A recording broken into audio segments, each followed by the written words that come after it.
Hello friend, good morning everyone. आप लोग कैसे हैं? उम्मीद कर सकते हैं कि आप लोग अच्छे होंगे। आज का करंट अफेयर में आप लोग का मोस्ट वेलकम है बाबा मैथ विकास सर पर। वीडियो के लास्ट तक बने रहिएगा। बहुत सारे क्वेश्चन जो है यहाँ से एग्जाम में देखने को मिल सकता है। हाँ, वीडियो अच्छा लगे तो लाइक एंड शेयर जरूर कीजिए। बहुत सारे बच्चे जो हैं डिसलाइक कर देते हैं, उनसे निवेदन है कि वीडियो को डिसलाइक न करें। चलते हैं क्वेश्चन पर। फर्स्ट क्वेश्चन ये है कि India celebrate national women day 13 February to commemorate anniversary of which leader. कह रहा है कि बताइए कि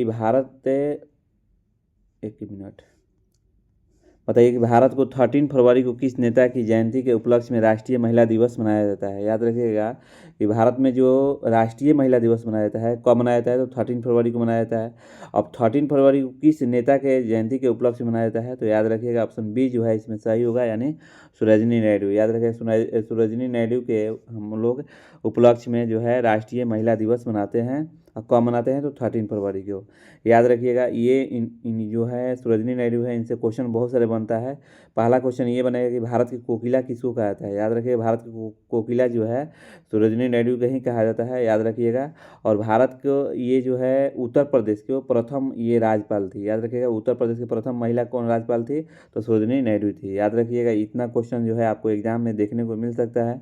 आज का 2 नंबर क्वेश्चन ये है कि विच international day is the observe global on the 13 फरवरी। कह रहा है कि 13 फरवरी को विश्व स्तर पर कौन सा अंतर्राष्ट्रीय दिवस मनाया जाता है। याद रखिएगा 13 फरवरी को विश्व स्तर पर कौन सा अंतर्राष्ट्रीय दिवस मनाया जाता है? तो याद रखिएगा ऑप्शन सी जो है सही होगा, यानी विश्व रेडियो दिवस। याद रखिएगा विश्व रेडियो दिवस जो है मैंने 13 फरवरी को मनाया जाता है। याद रखिएगा। और ये इसका फैक्ट का ये समझिएगा तो यूनेस्को ने इस 2011 में इस दिन की घोषणा की थी। याद रखिएगा किसने घोषणा किया था?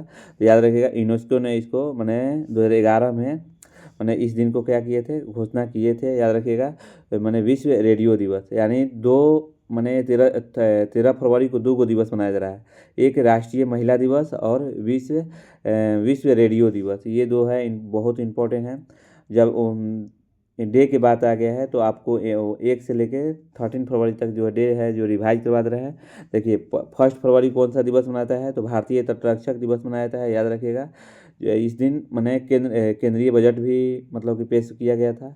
और 2 फरवरी कौन सा दिवस मनाया जाता है? तो विश्व आर्द्रभूमि दिवस मनाया जाता है। और 3 फरवरी कौन सा दिवस मनाया जाता है? तो राष्ट्रीय महिला चिकित्सा दिवस मनाया जाता है। अब इसको कैसे याद कीजिएगा? देखिए 1 फरवरी को भारतीय तटरक्षक दिवस, यानी तटरक्षक मतलब किसको रक्षा करेंगे? यानी भूमि को, यानी आर्द्र भूमि दिवस कब मनाया जाता है? तो 2 फरवरी को। जब आर्द्र भूमि जब रक्षा करेंगे तो फिर इसके बाद महिला की बात आएगा। तो महिला दिवस कब मनाया जाता है? तो याद रखिएगा राष्ट्रीय महिला चिकित्सा दिवस 3 फरवरी को। ऐसे रिलेट करके याद कीजिएगा तो याद हो जाएगा। अब 4 फरवरी को आ जाइए। अब 4 फरवरी कौन सा दिवस मनाते हैं? ये भी इंपॉर्टेंट है। तो विश्व कैंसर दिवस। याद रखिएगा 4 फरवरी कौन सा दिवस से मनाते हैं? तो विश्व कैंसर दिवस। यानी 5 फरवरी कौन सा दिवस मनाते हैं? तो राष्ट्रीय मौसम विज्ञान दिवस। याद रखिएगा 10 जनवरी कौन सा दिवस मनाते हैं? तो प्रतिवर्ष विश्व दलहन दिवस। 11 फरवरी कौन सा दिवस मनाते हैं? तो विज्ञान में महिला और लड़कियों का अंतर्राष्ट्रीय दिवस। याद रखिएगा। और 12 फरवरी कौन सा दिवस मनाते हैं? तो राष्ट्रीय उत्पादकता दिवस। और 13 फरवरी कौन सा दिवस मनाते हैं? तो विश्व रेडियो दिवस। ये बहुत मोस्ट इंपॉर्टेंट है, याद रखिएगा। जैसे कि ये 4 फरवरी विश्व कैंसर दिवस। याद रखिएगा 4 फरवरी। जब कैंसर किसके कारण होता है, इसे देखिए रिलेट करके हम याद करवा रहे हैं, एक दूसरे के रिलेट करके हम आपको याद करवा रहे हैं। बस वीडियो के केवल प्लीज़ इसको ध्यानपूर्वक सुनिए। विश्व कैंसर दिवस 4 फरवरी को। अब जब कैंसर किसके कारण होता है? तो मौसम के कारण होता है। तो याद रखिए राष्ट्रीय मौसम विज्ञान दिवस 5 फरवरी को। दोनों इंपॉर्टेंट है, राष्ट्रीय मौसम विज्ञान दिवस और विश्व कैंसर दिवस। वीवीआई क्वेश्चन है, ये क्वेश्चन आ सकता है एग्जाम में। 10 फरवरी को जो है प्रतिवर्ष दलहन दिवस। याद रखिएगा क्योंकि मौसम जो है दलहन पर इफेक्ट करेगा नहीं। 10 फरवरी को याद रखिएगा। जब 10 फरवरी को जो प्रतिवर्ष दलहन दिवस मनाते हैं तो फिर 11 फरवरी, यानी विश्व विज्ञान में महिला और लड़कियों को अंतर्राष्ट्रीय दिवस मनाया जाता है। और 12 फरवरी को जो है राष्ट्रीय उत्पादकता दिवस मनाया जाता है। याद रखिए उत्पादकता दिवस मनाया जाता है। याद रखिएगा, थोड़ा सा ये नाम जो है ना चलिए 13 फरवरी को जो दिवस मनाते हैं विश्व रेडियो दिवस, याद रखिएगा। और इससे जो है जो एग्जाम में बार बार क्वेश्चन पूछा है मतलब कि डे से वो थोड़ा सा रिवाइज आपको करवाते हैं। जैसे कि अभी हाल ही में जैसे कि चंद्रयान 4 की बात चल रहा था, तो उसमें देखिएगा राष्ट्रीय अंतरिक्ष दिवस, याद रखिएगा राष्ट्रीय अंतरिक्ष दिवस को मनाया जाता है तो 23 अगस्त को मनाया जाता है। याद रखिएगा राष्ट्रीय अंतरिक्ष दिवस को मनाया जाता है तो 23 अगस्त को मनाया जाता है। ये भी मोस्ट इंपॉर्टेंट क्वेश्चन है। और 19 अगस्त को कौन सा दिवस मनाया जाता है, तो 19 अगस्त को जो मनाया जाता है आपको दिवस, ये विश्व मानवतावादी, याद रखिए विश्व मानवतावादी जो है 19 अगस्त को मनाया जाता है। ये भी इम्पोर्टेंट क्वेश्चन है। और हाँ, अंतर्राष्ट्रीय युवा दिवस बहुत इंपॉर्टेंट क्वेश्चन है। अंतर्राष्ट्रीय युवा दिवस कब मनाया जाता है, तो अंतर्राष्ट्रीय युवा दिवस जो है यानी 12 अगस्त को मनाया जाता है। 12 अगस्त को जो है यानी अंतर्राष्ट्रीय युवा दिवस मनाया जाता है, बहुत इंपॉर्टेंट है। और इसके बाद है आपको विश्व जनसंख्या दिवस, ये भी इम्पोर्टेंट है। विश्व जनसंख्या दिवस, ये क्वेश्चन कई बार आया है, तो याद रखिए विश्व जनसंख्या दिवस जो मनाया जाता है तो यानी 11 जुलाई, याद रखिए 11 जुलाई कौन सा दिवस मनाते हैं, तो विश्व जनसंख्या दिवस मनाते हैं। एक राष्ट्रीय डाकघर दिवस, याद रखिएगा राष्ट्रीय डाकघर दिवस कब मनाते हैं, तो 1 जुलाई को, याद रखिएगा 1 जुलाई कौन सा दिवस मनाते हैं, तो राष्ट्रीय डाकघर दिवस, ये भी इम्पोर्टेंट है, बहुत इंपॉर्टेंट है। एक इम्पोर्टेंट क्वेश्चन आया था, हम पढ़ रहे थे क्वेश्चन बैंक में, ये बार बार क्वेश्चन इसको दिया है। 21 जून को कौन सा दिवस मनाते हैं, 21 जून को जो दिवस मनाया जाता है आपको याद रखिएगा 21 जून को अंतर्राष्ट्रीय योग दिवस, यानी योग दिवस जो है अंतर्राष्ट्रीय योग दिवस 21 जून को, इसको राटा मार लीजिए क्योंकि हर एग्जाम में ये देखने को मिल सकता है। हाँ, राष्ट्रीय योग दिवस के बाद एक अंतर्राष्ट्रीय खेल दिवस, याद रखिएगा अंतर्राष्ट्रीय खेल दिवस जो है कब मनाया जाता है, 11 जून को, ये भी कई बार एग्जाम में आया है। यानी अंतर्राष्ट्रीय खेल दिवस कब मनाया जाता है, तो 11 जून को मनाया जाता है, याद रखिएगा। और एक और क्वेश्चन जो है पढ़ रहे थे तो कई बार एग्जाम में ये भी आया है, विश्व महासागर दिवस कब मनाया जाता है, तो विश्व महासागर दिवस जो है मैंने 8 जून को मनाया जाता है, याद रखिएगा विश्व महासागर दिवस कब मनाया जाता है, तो 8 जून को मनाया जाता है। इतना जो है हम आज जो है करंट क्वेश्चन बैंक में जब देख रहे थे तो ये सब क्वेश्चन जो है आपको वहाँ दिखाई दे रहा था, याद रखिएगा। आज का 13 नंबर क्वेश्चन ये है, 3 नंबर क्वेश्चन आज का ये है, मोस्ट इम्पोर्टेंट है। बताइए रूस ने 12 फरवरी 2026 को किस किस मैसेज ऐप पर प्रतिबंध लगाया है। उसने हाल ही में जो है कौन सा ऐसा ऐप है जिस पर मतलब कि प्रतिबंध लगा दिया है, तो याद रखिएगा ऑप्शन जो है इसमें जो है आपको सी चला जाएगा, नहीं व्हाट्सएप, याद रखिएगा व्हाट्सएप पर रूस ने क्या कर दिया है, इस ऐप को मैंने बंद करने का अलाउ कर दिया है, याद रखिएगा अपने देश में। अच्छा, क्यों बंद करने का अलाउ कर दिया है, व्हाट्सएप पर जो है मेटा जो है, मेटा एक आपको एआई जो है दिखाई देता होगा, वे जो है रूस के कानून को फॉलो नहीं कर रहा था, तो रूस के व्लादिमीर पुतिन बोले कि नहीं इस ऐप को क्या किया जाए, बंद किया जाए, क्योंकि रूस के मतलब कि रूस के देश जो है, रूस देश जो है उनके लिए हानिकारक था। कब क्या कर देंगे कोई मतलब नहीं जानते हैं। तो डाटा को लिंक करने में मतलब कि ये जो है मतलब कि वो रूस के जो राष्ट्रपति व्लादिमीर पुतिन बोले कि ये डेटा को मेरा मैंने देश के कानून को ये फॉलो नहीं कर रहा है, इसलिए इनको क्या कर रहे हैं हम बैन कर रहे हैं, याद रखिएगा। रूस के यानी व्हाट्सएप जो है रूस में अब बंद हो गया है, याद रखिएगा। चलिए अब रूस के बाद आ गया है तो कुछ रूस के फैक्ट डाल दे रहे हैं जो कि एग्जाम में बार बार क्वेश्चन पूछता है। और हाँ, रूस आपको मालूम होगा कि भारत का मैंने प्रिय मित्र भी है। बताइए रूस की राजधानी क्या है, तो मास्को है। मुद्रा पूछेगा तो रूसी रूबल, याद रखिएगा। मुद्रा पूछेगा तो रूसी रूबल। और राष्ट्रपति पूछेगा कि रूस के राष्ट्रपति कौन है, तो व्लादिमीर पुतिन है, याद रखिएगा रूस के राष्ट्रपति कौन है, तो व्लादिमीर पुतिन है। और हाल ही में रूस ने व्हाट्सएप पर प्रतिबंध लगाया है, ये आपको मालूम ही हो गया। भारत को रूस से S-14 वाई रक्षा प्रणाली की डिलीवरी जारी है, याद रखिएगा। S-14 जो है माने जो एयरफोर्स के लिए है, बहुत इंपॉर्टेंट है। इसका काम है कि जो भी मिसाइल हवा में आ रहा है उस माने हवा में ही मार गिराना है, याद रखिएगा। अभी हाल ही में जम्मू कश्मीर में सिंदूर ऑपरेशन चलाकर मतलब कि पाकिस्तान पर क्या किया गया था, चढ़ाई किया गया था। उस समय जो पाकिस्तान ने मैंने बहुत सारे मतलब कि मिसाइल जो है भारत में दागने की कोशिश किया, तो याद रखिएगा तो S-14 जो है मिसाइल जो है उसको रोक दे रहा था, याद रखिएगा। भारत ने रियायती दरों पर रूस से कच्चे तेल का आयात बढ़ाया, याद रखिएगा। भारत ने रियायती दरों पर रूस के मैंने कच्चे तेल जो है बढ़ाया है, याद रखिएगा। भारत रूस संयुक्त सेना अभ्यास का नाम जो है इंदिरा है। ये मोस्ट इम्पोर्टेंट है, माने भारत और रूस के संयुक्त जो सैन्य अभ्यास है, माने भारत और रूस के पास भारत और रूस के बीच कौन सा सैन्य अभ्यास होता है, तो याद रखिएगा इंदिरा। कौन सा अभ्यास होता है, तो इंदिरा, याद रखिएगा।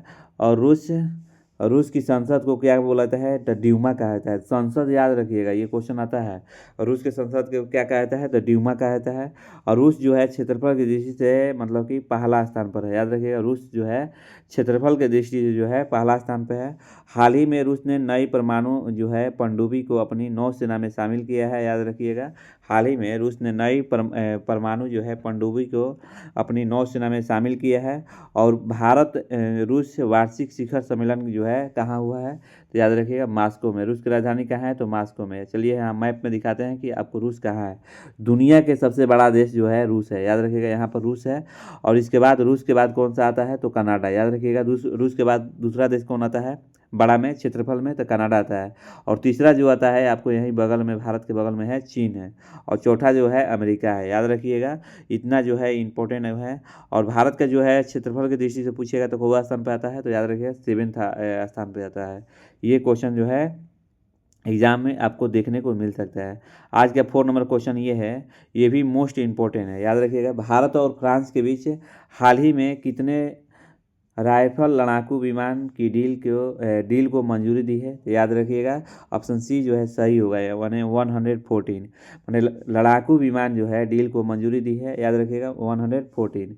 अच्छा 1 मिनट, हम कुछ आप लोगों का फैक्ट जो है छोड़ दिए हैं। तो अब जो ये जो रूस के बारे में बताए हैं, इनका थोड़ा सा आप लोग का थोड़ा सा वीडियो दिखा देते हैं, तो आपको ज़्यादा बेहतरीन होगा कि याद हो जाएगा। मेटा को तगड़ा झटका दिया है। रूस ने मेटा के सबसे मशहूर प्लेटफॉर्म्स में से एक व्हाट्सएप पर बैन लगा दिया है। यहाँ व्हाट्सएप पर पूरी तरह से प्रतिबंध लग गया है। इस फैसले को क्रेमलिन ने पुष्टि करते हुए बताया है कि मेटा कंपनी रूसी कानूनों का पालन नहीं कर रही थी। रूसी प्रवक्ता दिमित्री पेस्कोव ने मीडिया से बातचीत करते हुए कहा है कि मेटा ने कानून का पालन नहीं किया है, इसलिए प्रतिबंध को लागू कर दिया है। उन्होंने लोगों से स्थानीय प्लेटफॉर्म मैक्स का इस्तेमाल करने का आग्रह किया है। रूसी प्रवक्ता का कहना है कि मैक्स प्लेटफॉर्म एक राष्ट्रीय मैसेंजर है, इसीलिए ये नागरिकों के लिए बेस्ट ऑप्शन है। हालांकि आलोचकों का कहना है कि इस ऐप के जरिए यूजर्स की निगरानी की जा सकती है। आलोचक मैक्स को निगरानी करने वाला ऐप बता रहे हैं। अब आप लोग का जो है समझ में आ गया होगा कि रूस ने क्यों मतलब कि व्हाट्सएप को जो है मतलब कि बैन किया है। तो आज चलते हैं 4 नंबर क्वेश्चन आज का जो है, भारत और फ्रांस के बीच जो है, भारत और फ्रांस के बीच हाल ही में कितने राइफल जो है लड़ाकू विमान जो है विमान की डील को मंजूरी दी है, तो याद रखिएगा 114 जो है भारत ने माने फ्रांस से जो है राइफल जो है लड़ाकू विमान जो खरीदेगा, याद रखिएगा। तो जो इसमें जो भारत ने फ्रांस से जो है 114 खरीदेगा, जिसने 18 को जो है राइफल लड़ाकू विमान जो है ये फ्रांस से आएगा, याद रखिएगा। 18 जो है लड़ाकू विमान जो है फ्रांस से आएगा, अब बाकी जो है भारत में बनेगा। तो भारत के लिए जो है फ़ायदा है, याद रखिएगा। भारत के जो है अभी रक्षा मंत्री कौन है, तो आपको मालूम होगा कि भारत के जो है डिफेंस मिनिस्टर जो है राजनाथ सिंह है, याद रखिएगा। तो भारत के जो है मतलब कि राइफल लड़ाकू विमान कितने आएगा फ्रांस से, 18 हुआ। बाकी कहाँ बनेगा, तो आपको याद रखिएगा भारत में ही बनेगा, याद रखिएगा। तो अब चलते हैं यहाँ पर मैप में दिखाते हैं। देखिए यहाँ पर जो है आपको ये है फ्रांस, याद रखिएगा ये जो है फ्रांस है। देखिए फ्रांस से 114 विमान खरीदे जाएंगे, जो 18 विमान जो है फ्रांस से आएंगे, बाकी भारत में बनेगा। फ्रांस के राष्ट्रपति बेंजूरो मैक्रो जो है आने वाले हैं भारत पर, याद रखिएगा कब आएंगे, तो 17 से 19 फरवरी के बीच, याद रखिएगा 17 तारीख को आएंगे और 19 फरवरी के बीच में ये मतलब कि 3 दिवसीय दौरा करेंगे, याद रखिएगा। और 17 फरवरी से 19 फरवरी से 17 से 19 फरवरी के बीच में आने से पहले, यानी जो वेंजुएला माइक्रो है ये भारत के दौरों पर आने से पहले ये जितना जो है भारत के साथ डील कर चुके हैं। और यहाँ अगर राजधानी पूछेगा फ्रांस का, तो याद रखिएगा फ्रांस की राजधानी जो है पेरिस है। और राष्ट्रपति पूछेगा तो याद रखिएगा इमैनुअल मैक्रोन है, याद रखिएगा। राष्ट्रपति कौन है, तो इमैनुअल मैक्रोन है, याद रखिएगा। और मुद्रा पूछेगा कि कौन है, तो याद रखिए मुद्रा जो है फ्रांस का यूरो है। और भाषा के अगर पूछेगा कि माने फ्रांस का जो भाषा है क्या है, तो फ्रेंच है। तो आपको ये बात जो है इतना समझ में आ गया होगा कि जो है भारत जो है कितना विमान खरीद रहा है। तो याद रखिएगा 114, जो कि 18 विमान जो है फ्रांस से आएगा और बाकी जो है आपको भारत में बनेगा। और हाँ, ये कब आ रहे हैं, फ्रांस के जो है राष्ट्रपति कब आ रहे हैं, तो याद रखिएगा 17 फरवरी को आएंगे। और कितने दिन रहेंगे, तो 2 दिन रहेंगे, यानी 19 फरवरी को। आने से पहले जो है ये डील हो चुका है। अब चलते हैं, थोड़ा सा वीडियो के माध्यम से आपको दिखा देंगे कि दिखा देते हैं कि आपको ये बात सही है कि गलत है। अगर आपको लगा कि नहीं ये बात सही है, तो प्लीज़ आप वीडियो को लाइक करिए प्लीज़, क्योंकि हम अगर लाइक करने से क्या होता है कि हमको मनोबल बढ़ता है। तो कुछ लाइक करने में जाता नहीं है। तो चलते हैं, वीडियो दिखाते हैं आप लोग का। तो और एडवांस बनाने के लिए मिनिस्ट्री ऑफ डिफेंस की डिफेंस एक्विजिशन काउंसिल ने इंडियन एयरफोर्स के लिए इतिहास के सबसे बड़े डिफेंस सौदों में से एक को मंजूरी दे दी है और 114 नए राफेल फाइटर जेट्स खरीदने का फैसला किया है। सिर्फ राफेल ही नहीं बल्कि डीएसी ने कुल मिलाकर करीब 3.5 लाख करोड़ रुपए से ज्यादा के डिफेंस सौदों और कैपिटल एक्विजिशन प्रपोजल्स को मंजूरी दी है। यानी डिफेंस फोर्सेज के लिए बड़े स्तर पर मॉडर्न इक्विपमेंट खरीदने की तैयारी शुरू हो चुकी है। इसके साथ ही डीएसी ने Boeing P-81 Neptune maritime aircraft खरीदने को भी मंजूरी दी है, जिससे नौसेना की समुद्री निगरानी और एंटी सबमरीन क्षमता को मजबूती मिलेगी। रक्षा मंत्रालय 8 HAL डॉर्नियर 228 विमान हिंदुस्तान एरोनॉटिक्स लिमिटेड से भी खरीदेगा, जो सर्विलेंस और कोस्टल सिक्योरिटी में अहम भूमिका निभाएंगे। खास बात, इससे भारतीय रक्षा उद्योग को भी मजबूती मिलेगी। अब आपको बात ये समझ में आ गया होगा कि भारत ने कितने जो है विमान जो है फ्रांस से खरीद रहा है। तो 114 और 18 जो है विमान जो है आपको मतलब कहाँ से आएगा, तो याद रखिएगा फ्रांस से आएगा। बाकी जो है माने भारत में ही बनेगा। याद रखिएगा। आज का 5 नंबर क्वेश्चन है, बहुत इंपॉर्टेंट क्वेश्चन ये भी है कि बताइए हाल ही में कौन भारत के सबसे बड़ा ऊन उत्पादक राज्य बनकर उभरा है। याद रखिएगा कि हाल ही में कौन भारत का सबसे बड़ा ऊन उत्पादक राज्य जो है बनकर उभरा है। तो याद रखिएगा ऑप्शन सी जो है सही होगा, यानी राजस्थान। याद रखिए राजस्थान जो है सही होगा, याद रखिएगा। अब राजस्थान के बाद आ गया है, तो चलिए यहाँ पर मुख्यमंत्री बताते हैं कि बताइए राजस्थान के जो मुख्यमंत्री हैं तो कौन है, तो भजन लाल शर्मा है। और राज्यपाल की बात होगा तो याद रखिएगा हरिभाऊ किशन राव बागड़े हैं। याद रखिएगा मुख्यमंत्री यानी भजन लाल और राज्यपाल तो हरिभाऊ किशन राव बगड़े हैं। और राजधानी पूछिएगा तो जयपुर। याद रखिएगा राजस्थान के राजधानी क्या है, तो जयपुर है। और हाँ, हाल ही में याद रखिएगा राजस्थान के सीली सेठ की झील को भारत के 96 रामसर जो है साइट के रूप में जो है नामित किया गया है। और राजस्थान जो है क्षेत्रफल की दृष्टि से सबसे बड़ा राज्य है। और छोटा राज्य पूछेगा तो गोवा। याद रखिएगा यहाँ पर जो है लोकेशन में देखते होंगे, यहाँ पर राजस्थान है, ये भारत के सबसे बड़ा क्षेत्रफल की दृष्टि से बड़ा राज्य है। याद रखिएगा। और हाँ, यानी 81 वन्यजीव प्रजाति के साथ एक नया जैविक पार्क राजस्थान के अलवर ज़िले में विकसित किया जाएगा। और राजस्थान के कुंभलगढ़ वन्यजीव अभयारण्य को इको सेंसिटिव जोन घोषित किया गया। और हाँ, याद रखिएगा कि अभी हाल ही में राजस्थान में बामनवास कंकार पंचायत को राजस्थान को पहली बार जो है आपको क्या किया गया है, जैविक ग्राम पंचायत घोषित किया गया है। और राजस्थान ने क्षेत्रीय AI प्रभाव जो है सम्मेलन की मेजबानी की। याद रखिएगा राजस्थान ने चिकित्सा शिक्षा के लिए ई स्वास्थ्य संवाद जो है लॉन्च किया है। याद रखिएगा इतना जो है राजस्थान के बारे में आपको फैक्ट मालूम होना चाहिए।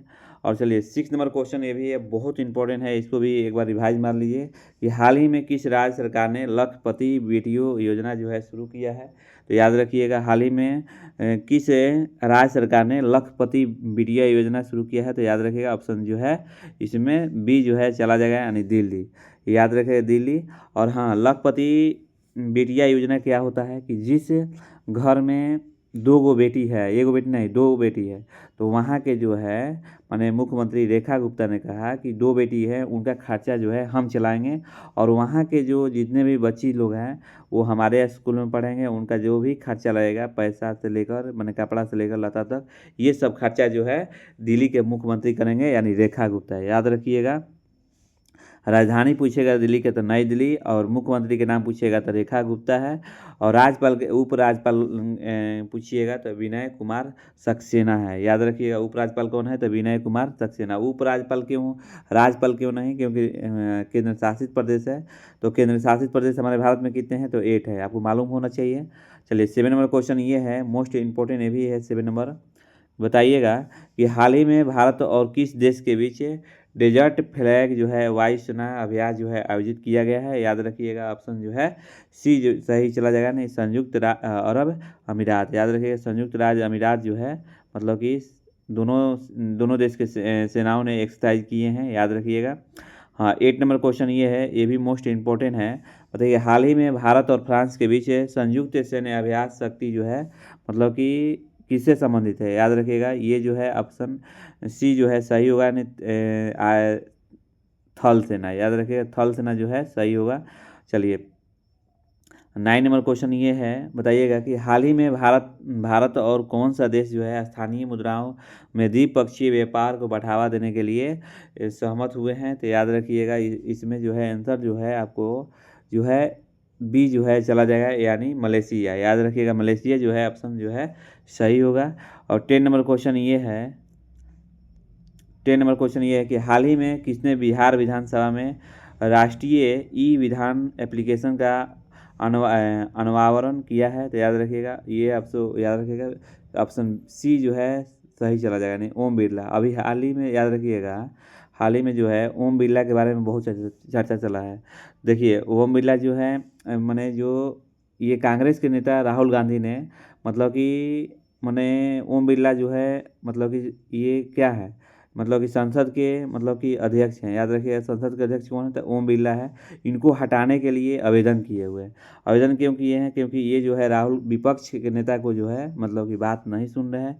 इसी कारण जो है ये जो है राहुल गांधी इनको हटाने के मतलब कि आवेदन किए हुए हैं। अब देखिए यहाँ पर नीचे लिखवाए हैं, आप बात समझ में आ जाएगा। कांग्रेस नेता राहुल गांधी ने संसद में इस पुस्तक की एक प्रति दिखाई, जिस पर रक्षा मंत्री राजनाथ सिंह ने कहा कि ये पुस्तक जो है अस्वीकृत में मौजूद नहीं है। मैंने एक ये जो राहुल गांधी ने एक पुस्तक दिखाई जो कि भारत के जो मतलब कि भारत के जो सेना जो थे वो एक पुस्तक लिखे हुए थे, और पुस्तक जो है संसद में दिखाने की कोशिश कर रहे थे। तो राजनाथ सिंह ने उसको विरोध किया कि अभी ये पब्लिक नहीं हुआ है, आप दिखा नहीं सकते हैं। तो इसी कारण जो है ओम बिरला पर मतलब कि अभी चल रहा है तानाशाना। तो याद रखिएगा। और हाँ आज के जो होमवर्क है आप लोग का जो है कमेंट में ज़रूर मेंशन कीजिएगा। भारत के उत्तर से दक्षिण लंबाई कितनी है। What is the length of India from the north south. याद रखिएगा।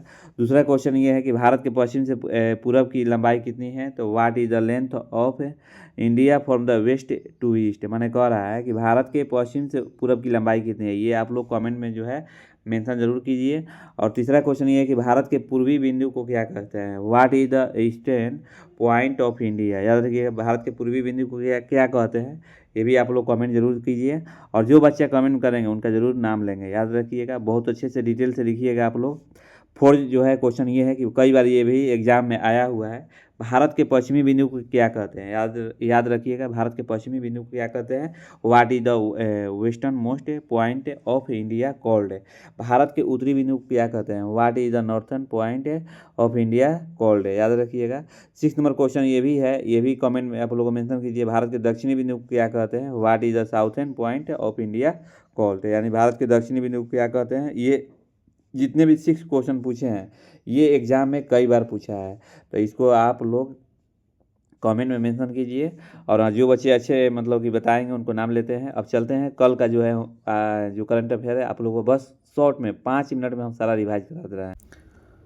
देखिए 12 नंबर क्वेश्चन ये है कि संयुक्त राज्य अमेरिका ने भारत को सुरक्षित और लचीला सिलिकॉन जो है सेमीकंडक्टर जो है आपूर्ति श्रृंखला जो है बनाने के उद्देश्य से किस रणनीतिक पहल में शामिल होने के लिए आमंत्रित किया है। तो याद रखिएगा ऑप्शन बी जो है सही होगा, यानी पैक्स सिलिका जो है इसमें आमंत्रित किया है। यानी 2025 में जो है अमेरिका ने इसको मतलब कि लॉन्च किया था। उस समय जो है अमेरिका ने भारत को आमंत्रित नहीं किया, लेकिन 2026 में जो है आमंत्रित किया है। आपको मालूम होगा कि भारत पर जो है टैक्स जो है अमेरिका ने घटाकर 18% कर दिया है। और इसी को देखते हुए मतलब कि अमेरिका ने सोचा है कि भारत पर चलिए नज़दीकी बढ़ाया जाए, तो ये पैक्स सिलिका में जो है शामिल होने के लिए भारत को कहा गया है। भारत अभी इस पर विचार कर रहा है। तो चलिए आज का जो है करंट अफेयर का दूसरा क्वेश्चन, 12 फरवरी को कौन सा दिवस मनाया था? याद रखिए, भारत में हर साल 12 फरवरी को राष्ट्रीय दिवस कौन सा मनाया जाता है? तो याद रखिएगा ऑप्शन इसमें बी जो है चला जाएगा, यानी राष्ट्रीय उत्पादकता दिवस। याद रखिए राष्ट्रीय उत्पादकता दिवस जो है भारत में हर साल जो है 12 फरवरी को मनाया जाता है। 3 नंबर क्वेश्चन ये कल बताए थे कि हाल ही में फरवरी 2026 में लखपति दीदियों के सरस आजीविका मेला का आयोजन कहाँ शुरू किया गया है? तो ऑप्शन जो है ऑप्शन इस जो है बीच चला जाएगा, नहीं गुरुग्राम। कहाँ किया गया है? तो गुरुग्राम में किया गया है। और 4 नंबर क्वेश्चन ये है कि भारतीय सेना ने हाल ही में रक्षा सहयोग को मजबूत करने के लिए किस देश के सेना को 50 विशेष सैन्य वाहन सौंपा है? याद रखिएगा ये नेपाल है। हमारे भारत के जो है कल ये बताए थे, नेपाल के बारे में डिटेल थे। भारत को मतलब कि मैंने विश्वास दिलवाने के लिए भारत ने विश्वास दिलवाने के लिए मतलब नेपाल को यानी 50 विशेष सैन्य जो है वाहन जो है सौंपा है। याद रखिएगा किसको? तो नेपाल को। ऐसे करने से क्या होगा कि नेपाल और भारत के मतलब कि जो नज़दीकी है मतलब कि नज़दीकी जो है सामने आएगी और दोनों देश मिलजुल के आगे बढ़ेंगे। आपको मालूम होगा कि हमेशा जो नेपाल जो है हमेशा जो है चीन से मिले रहते हैं, याद रखिएगा। तो इनको देखते हुए भी मतलब कि नेपाल के मतलब कि लालच दिया गया, 50 विशेष सैन्य सौंपा गया है, वाहन सौंपा गया है कि लो तुम अपने देश के लिए रक्षा करो। तो इसमें ऑप्शन जो है सी नेपाल जो है सही होगा। 5 नंबर क्वेश्चन ये है कि बताइए कि नेटवर्क रेडिनेस जो है इंडेक्स 2025 में शीर्ष स्थान पर कौन सा देश रहा? तो याद रखिएगा इसमें जो है अमेरिका रहा। और भारत के पूछा जाए तो 45 मतलब कि स्थान इनको भारत को जो है 45 स्थान मिला है। और अमेरिका जो है टेक्नोलॉजी में जो है सबसे आगे है। इसके बाद फिनलैंड है, इसके बाद सिंगापुर है, इसके बाद डेनमार्क है। 6 नंबर क्वेश्चन ये है कि बताइए कि न्यूनतम आंकड़ों के अनुसार भारत में कुल दाल जो है दलहन उत्पाद में कौन सा राज्य प्रथम स्थान पर रहा? तो याद रखिएगा ये ऑप्शन बी जो है सही होगा, यानी मध्य प्रदेश। मध्य प्रदेश जो है सही होगा। मध्य प्रदेश को क्या क्या क्या कहा जाता है? तो सोया प्रदेश भी कहा जाता है, दिल का धड़कन भी कहा जाता है। ये इतना आपको फैक्ट जो है मालूम होना चाहिए। मध्य प्रदेश को सोया प्रदेश किसको कहते हैं? तो मध्य प्रदेश है। और दिल का धड़कन किसको कहता है? तो मध्य प्रदेश है। और बाघों का राज किसको कहा जाता है? तो मध्य प्रदेश को ही कहा जाता है। 7 नंबर क्वेश्चन ये है कि हाल ही में किस देश ने सेफ U19 महिला फुटबॉल जो है चैंपियनशिप जीता है? तो याद रखिएगा ऑप्शन जो है डी जो है भारत है। ये जो है बांग्लादेश को हराकर, ये जो नेपाल में खेला जा रहा था, हमारे भारत की जो महिला थी फुटबॉल में, वे जो है भारत की महिला जो है फुटबॉल में बांग्लादेश को क्या की हरा कर मैंने अपने नामे किताब जो है कर ली है। 8 नंबर कल का ये बताए थे कि हाल ही में किस राज्य ने पढ़ाई विद AI नामक शिक्षण जो है कार्यक्रम जो है शुरू किया है? तो ये ऑप्शन जो है सी जो है चला जाएगा, नहीं हिमाचल प्रदेश जो है मतलब कि पढ़ाई विद AI नामक शिक्षण जो है कार्यक्रम शुरू किया गया है। 9 नंबर क्वेश्चन ये है, कल हम बताए थे कि भारतीय अंतरिक्ष अनुसंधान संगठन इसरो ने चंद्रयान 4 मिशन के लिए चंद्रयान पर किस संभावित लैंडिंग स्थल पर चयनित किया गया है? तो ऑप्शन बी जो है सही होगा, यानी शिव शक्ति पॉइंट। याद रखिएगा शिव शक्ति पॉइंट जो है मतलब कि नहीं सॉरी, ये शिव शक्ति पॉइंट नहीं कह रहा है कि मैंने चंद्रयान 4 जो जाएगा ये किस स्थान पर लैंडिंग जो है लैंडिंग करेगा, यानी कहाँ उतारेगा? तो याद रखिएगा साउथ पोल पर। साउथ पोल पर कहाँ? तो मॉन्स माउंटेन। याद रखिएगा मॉन्स जो है माउंटेन, ऑप्शन ए जो है सही होगा। जो होमवर्क दिए थे ये 5 क्वेश्चन है, उन बच्चे को थोड़ा सा नाम लेते हैं। पहले सबसे आगे दिया था आकाश, और सबसे मतलब कि विस्तार रूप से लिखा है, तो याद रखिएगा सबसे विस्तार रूप से लिखे हैं प्रिंस, इसके बाद रिया, इसके बाद सोनाली, फिर इसके बाद क्या बोलते हैं रवि। मैंने तमाम बच्चे जो हैं मतलब कि आंसर दिए हुए हैं, लेकिन सबसे फर्स्ट में देता है आकाश, इसके बाद प्रिंस, फिर इसके बाद सोनाली। ये सब बच्चे जो हैं मतलब कि पर डे पढ़ते हैं, इनके लिए बहुत भगवान आगे पढ़ाएं। आप लोग भी पढ़िए और कमेंट जो है क्वेश्चन जो पूछते हैं कमेंट में ज़रूर मेंशन कीजिए। और मेंशन करने से क्या होता है कि क्वेश्चन याद होता है। तो कल क्वेश्चन ये पूछे थे कि भारत का आकृति कैसा है? याद रखिएगा चतुष्कोणीय है। भारत का जो आकृति जो है कैसा है? तो चतुष्कोणीय है। ये कई बार एग्जाम में पूछा हुआ है। भारत का कुल क्षेत्रफल कितना है? तो 32,87,263 वर्ग किलोमीटर। भारत का जो है कुल क्षेत्रफल कितना है, तो 32,87,263 किलोमीटर। अगर भारत का जो है क्षेत्रफल की दृष्टि से पूछेगा कि विश्व में भारत कौन सा स्थान पे है, तो याद रखिएगा 7वें स्थान पे है। और क्षेत्रफल की दृष्टि से जो है भारत जो है भारत से 6 बड़े देश का नाम बताइए, जैसे रूस हो गया, कनाडा हो गया, चीन हो गया, संयुक्त राज्य अमेरिका हो गया, ब्राज़ील हो गया, ऑस्ट्रेलिया हो गया। ये जो है मतलब क्षेत्रफल की दृष्टि से क्या है, माने भारत से मतलब बड़े हैं। याद रखिएगा 5 नंबर क्वेश्चन ये बोले कल पूछे थे कि भारत में सर्वाधिक बोले जाने वाली भाषा कौन सा है, तो याद रखिएगा हिंदी है। याद रखिएगा हिंदी जो है आपको भारत में सर्वाधिक बोले जाने वाली भाषा है। भारत के सबसे बड़ा जनजाति कौन सी है, तो याद रखिएगा भील जनजाति है। ये बच्चे बहुत कमेंट में जो है मेंशन बहुत अच्छे से किए हुए हैं, बहुत बहुत बहुत धन्यवाद आप लोग का। स्टैटिक जीके जो ये जो है यहाँ से क्वेश्चन जो है कई बार एग्जाम में पूछा हुआ है, इसको हम एक बार रिवाइज करवा दे रहे हैं। राष्ट्रीय पर्यावरण अभियांत्रिकी अनुसंधान जो है संस्था जो है कहाँ स्थित है, तो याद रखिएगा नागपुर में। कहाँ है, तो नागपुर में। भारत की जो कह रहा है कि भारत की कौन सी नदी जो है कर्क रेखा को 2 बार काटती है, मोस्ट वीवीआई महानदी। याद रखिएगा जो है महानदी जो है माही नदी जो है, महानदी हुए माही नदी जो है माने नदी जो है कर्क रेखा को 2 बार काटती है। आपको मालूम होगा कि कर्क रेखा जो है कितने डिग्री का होता है, तो 23.5 डिग्री का होता है। कर्क रेखा कितने डिग्री का होता है, 23.5 डिग्री का। मकर रेखा भी 23.5 डिग्री का होता है। अंटार्कटिक रेखा जो है आपको 66.5 डिग्री का होता है। और विषुवत रेखा जो है आपको 0 डिग्री का होता है। ये फैक्ट जो है आपको मालूम होना चाहिए। ये क्वेश्चन कई बार आता है। कर्क रेखा कितने डिग्री, तो 23.5 डिग्री। और मकर रेखा कितने डिग्री, तो 23.5 डिग्री। और विषुवत रेखा जो है कितने डिग्री, तो 0 डिग्री। 18 नंबर क्वेश्चन ये है कि बताइए मोगादिशु किस अफ्रीका देश की राजधानी है, तो याद रखिएगा सोमालिया। मोगादिशु किस देश की अफ्रीका की राजधानी है, तो सोमालिया है। और 19 नंबर क्वेश्चन ये है कि बताइए भारतीय सेना की पूर्वी कमान मुख्यालय कहाँ है, तो कोलकाता में। ये कमान वाला क्वेश्चन आता है। भारतीय सेना की पूर्वी कमान जो है मुख्यालय कहाँ है, तो कोलकाता में है। याद रखिएगा पूर्वी पश्चिमी ये सब आप लोग याद कर लीजिएगा।